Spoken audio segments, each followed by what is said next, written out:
run of the week. We're out today on the Angles Way again. I use this quite a lot. It's a route that runs from Thetford, more or less, all the way to Great Yarmouth. There's a nice ultra that runs from Diss to Yarmouth on this route. I believe it's a 100k race.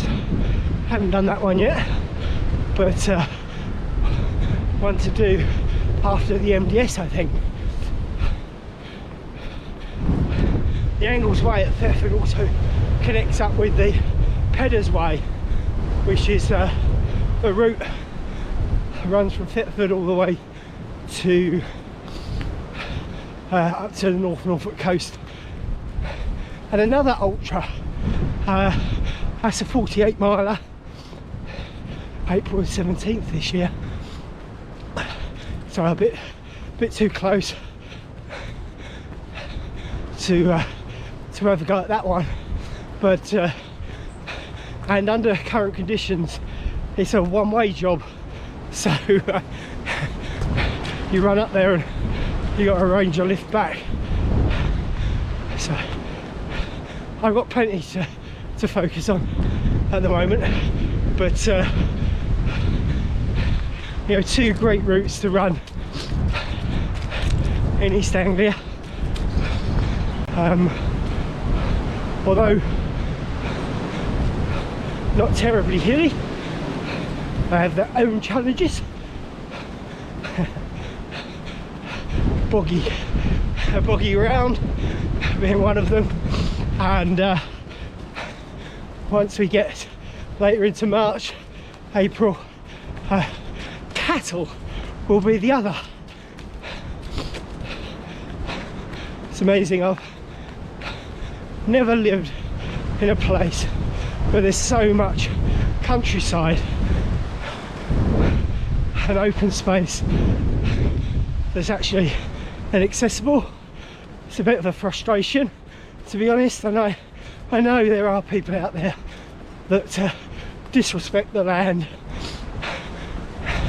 and don't look after it, litter it, cause damage, etc. But it is a shame that walkers, runners have so little access or limited access. Just a pet peeve of mine. Just as an aside, the government are looking to put through a law that will actually make trespass illegal, as in a criminal offence, which it never has been. You could get taken to civil court if you trespass, but the police can't arrest you for it, unless of course you cause willful damage or something like that. This new law, I know, is primarily aimed at keeping unwanted parts of society off of private land. I get that, but the ramifications are that a rambler runner takes a route marked on a map, takes a wrong turn, could potentially be prosecuted or the police called on. Now, whilst I'd like to think most landowners would understand and forgive a simple error in map reading or getting lost, but there's no guarantee of that. And since many of our footpaths are badly maintained and badly signposted, it doesn't seem quite right that can happen. Throughout summer especially, I run a lot of different footpaths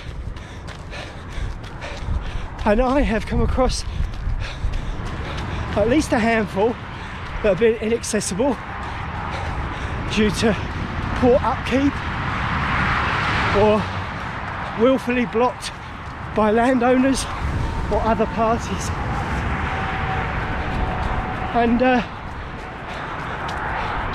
you know, it doesn't make it easy. So just think it's got to be a bit of a level playing ground. Oh, sorry, got off on a bit of a rant there. Oh, to be in Scotland with open access, eh? But we're not. We have what we have. We abide by the law, and that's what we'll do. So today's run, just a nice, easy, about an hour and 10 minutes out. Just a slow, easy run. This is the sort of steady pace that I'd run a marathon or ultra at. Just getting the body used to travelling at this speed without any effort. And then when it comes to race day, you can just do this for miles and miles. Anyway, yeah, it's a bit damp underfoot and it is still quite windy. Not as bad as earlier in the week for my 5:30 start. That was a challenge. This one not so much. Right, we've got a road section coming up now, so need to focus until I get back, where I'll be onto country lanes after this short bit of road section. I wouldn't usually take any food or even drink for that matter on these relatively short runs, you know, anything under 2 hours. I don't tend to need it, I don't feel I do anyway. But I came across some new gels. You can see that Valor, they're called. Now, if you've followed me for any time on social media in the last 3 years, my training for the Marathon des Sables, you will know I have always been on the hunt for the ultimate running fuel.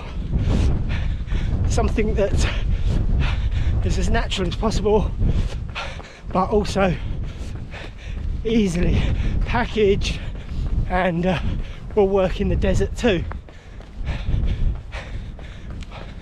My favourite food so far is peanut butter and jam in sandwich format. Peanut butter and jam sandwiches are really not going to work in the Sahara Desert. Brilliant for UK races where the usual temperatures over here, it's like having a fridge with you anyway. I digress. So I just wanted to taste this while I've got about 40 minutes of my run left, just to see whether it gives me any stomach issues. I've usually got quite a cast iron constitution. I literally eat anything, and I'll certainly try anything once. Doesn't mean I like everything, but I will try it. So let's give this a go. It's got main ingredients are maple syrup and dates, and with some citrus in there and some salts. So all around, I'm hoping it should be spot on.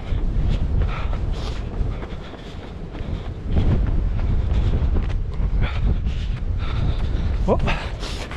Pick up a rubbish clerk.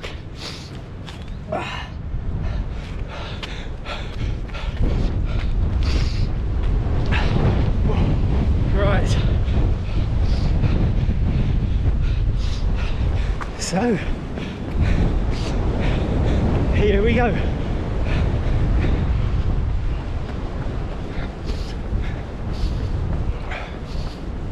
Interesting.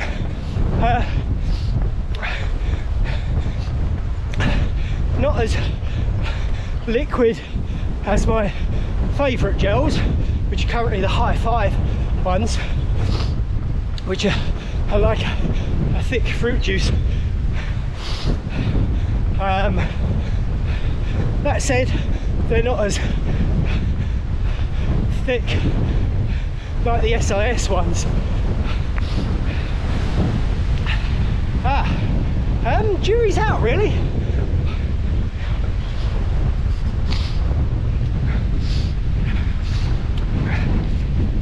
It's not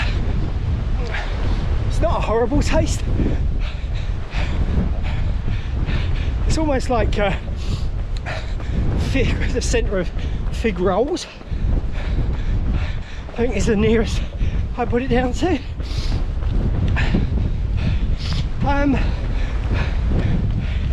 I don't know. Right, well, it's definitely wind against now. Not far to go, but a lot tougher on this section of the trail. Woo. Oh yeah, and just to come back to you on the Valor gel, I think it's a thumbs up really.